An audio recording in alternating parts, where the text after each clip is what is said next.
할렐루야, 여러분 반갑습니다. 오늘 3월 셋째 주 목요일입니다. 오늘 우리가 함께 묵상할 말씀은요, 베드로 후서 1장 16절에서 21절의 말씀입니다. 그 중에 제가 19절의 말씀을 봉독해 드리겠습니다. 또 우리에게는 더 확실한 예언이 있어 어두운 데를 비추는 등불과 같으니 날이 새어 샛별이 너희 마음에 떠오르기까지 너희가 이것을 주의하는 것이 옳으니라. 아멘. 오늘은 주의하는 것이 옳으니라 라는 제목으로 말씀을 나누도록 하겠습니다.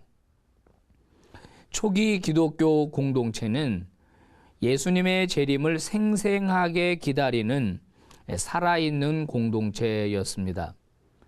그들은 매 예배 때마다 정말로 진심 어린 마음으로 마라나타를 외쳤습니다.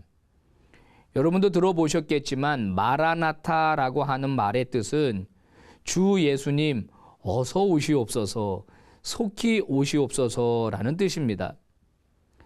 그런데 문제가 발생했습니다. 그들의 생각처럼 예수님의 재림이 속히 이루어지지 않는 것입니다.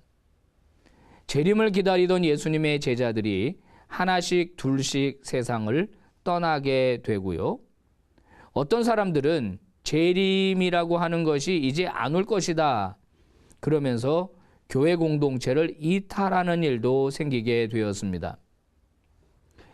예수님의 재림이 초기에는 성도들을 모으게 만드는 구심점이었다면 이제는 재림의 지연이 교회의 심각한 문제로 떠오르게 된 것입니다. 거기다가요, 또 세찬 도전의 비바람이 교회에 불어닥쳤는데 바로 이단들이 교회 안에 슬그머니 들어온 것입니다. 거짓 선지자로 지칭되는 그들은 교회 안에 슬그머니입니다. 몰래 자신의 신분을 숨기고 들어와서 성도들을 미혹해 했습니다. 그리고 그들을 꼬셔서 이 헛된 신앙으로 빠져들게 만들었습니다. 여러분, 오늘 이단들도 똑같습니다. 신분을 숨기죠. 몰래 들어옵니다. 그리고 어떻게 합니까? 성도들을 미혹해 합니다. 자, 믿음이 약한 사람들 거기에 쉽게 속아 넘어갑니다. 이런 문제를 바라본 베드로 사도, 이미 그는 이제 노사도가 되었습니다. 자, 교회가 이단들에 휘말리는 그런 어려운 상황을 보면서 바울은 이 서신서를 기록했습니다. 자, 그러면서 뭐라고 권면을 합니까? 구약의 예언자들이 그동안 예언했던 예언의 말씀에 주의를 기울여라 이렇게 말합니다. 이러니 저러니 해도 하나님의 말씀을 붙들어라 이렇게 말합니다. 구약의 예언자들이 그토록 예언했던 메시아가 누구인가? 바로 예수 그리스도이다. 그러면서 본인이 예수 그리스도를 섬겼던 그 제자의 젊은 시절, 그때를 회상하면서 아주 중요한 경험담 하나를 지금 전해주고 있습니다. 변화산에 올라갔을 때의 경험입니다. 예수님은 지극히 영광스러운 하나님의 아들로 변모되셨잖아요. 자신이 그것을 보았다는 겁니다. 그때 분명히 하늘로부터 음성이 내려와서 이는 내 사랑하는 아들이요 내 기뻐하는 자다 말씀하셨고 본인이 그거를 분명하게 들었다는 겁니다. 그러므로 지금은 비록 어둡고 캄캄한 것 같지만 어둠 속에서 등불을 소중하게 대하는 것처럼 하나님의 말씀을 소중하게 대하고 말씀에 주의를 기울이는 것이 옳다는 겁니다. 즉 말씀을 붙잡으라는 거예요. 물론 여기서의 말씀은 구약의 예언서를 말하는 것입니다. 밤이 지나고 날이 밝기 전에 하늘을 비추는 샛별을 기다리는 마음으로 이단 가모니설에 속아 넘어가지 말고 하나님의 말씀을 간절하게 붙잡고 기다리라 그렇게 말합니다. 더딜지라도 반드시 그 약속은 지켜지실 것이기 때문입니다. 사랑하는 시청자 여러분, 베드로 후서의 공동체가 처했던 신앙적 위기는 오늘도 여전히 반복적으로 재현되고 있는 것 같습니다.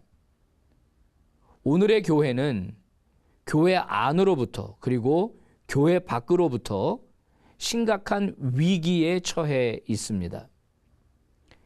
예수님의 재림을 대망하는 신앙은 묵살되고 있고요. 이단들은 활개를 치고 있습니다. 아마 그 어느 때보다도 이단들이 창궐한 시대를 살고 있지 않나 저는 그렇게 생각을 합니다. 이럴수록 어떻게 해야 되겠습니까? 우리는 말씀으로 돌아가야 합니다. 본질로 돌아가야 합니다. 베드로 사도가 지금 충고하고 있는 대로 이러니 저러니 해도 지금 밤은 깊은 것 같고 새벽이 오지 않을 것 같지만 결국 예수님의 재림은 이어질 테니 우리에게 주신 말씀 붙잡고 묵묵히 그 길을 걸어가는 믿음의 종들이 되라고 말씀하는 것입니다. 많이 힘드십니까? 어려우십니까? 그럴수록 기도의 자리로 돌아오십시오. 그럴수록 하나님의 말씀을 더욱 붙드십시오. 그럴수록 더 강하게 예수님의 재림 신앙을 붙드는, 그래서 신앙의 야성을 지키고 회복하는 믿음의 종들이 되시기를 주의 이름으로 축복합니다. 기도하겠습니다. 하나님 아버지 감사합니다. 오늘 우리가 살고 있는 이 세상도 베드로가 살았던 그 세상처럼 참 많이 힘들고 어렵습니다. 오늘의 기독교는 그 어느 때보다도 심각한 위기 속에 빠져 있습니다. 교회 안으로도 많은 문제가 산적해 있고 교회 바깥에서 교회를 바라보는 눈초리와 시선은 더욱 따갑고 매서워져 있습니다. 아버지, 그럴수록 우리 그리스도인들은 본질로 돌아가야 한다는 것을 오늘 말씀해 주셨습니다. 저희들 소홀했던 기도의 자리로 돌아가게 하옵소서. 말씀의 자리로 돌아가게 하옵소서. 더 말씀 붙들고 반드시 새벽이 오는 것처럼 주의 재림이 올 것을 믿으며 재림 신앙으로 신앙의 야성을 회복하는 믿음의 종들 삼아 주시옵소서. 예수님 이름으로 기도 올리옵나이다. 아멘.